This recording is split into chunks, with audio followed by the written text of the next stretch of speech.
at Boxcutter 719_17. This one was a minor release, but the most major part of it was support for Blender 4.0.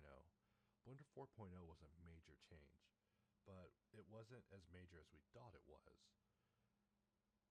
4.1 turned out to be the most major change to everything. So 4.0 was just us just barely surviving. We survived into it, and it was like, wow, we survived this. We had to do so much work to survive into 4.0. And then it turned out that over the horizon was 4.1, and 4.1 was going to be a survival adventure unlike any other.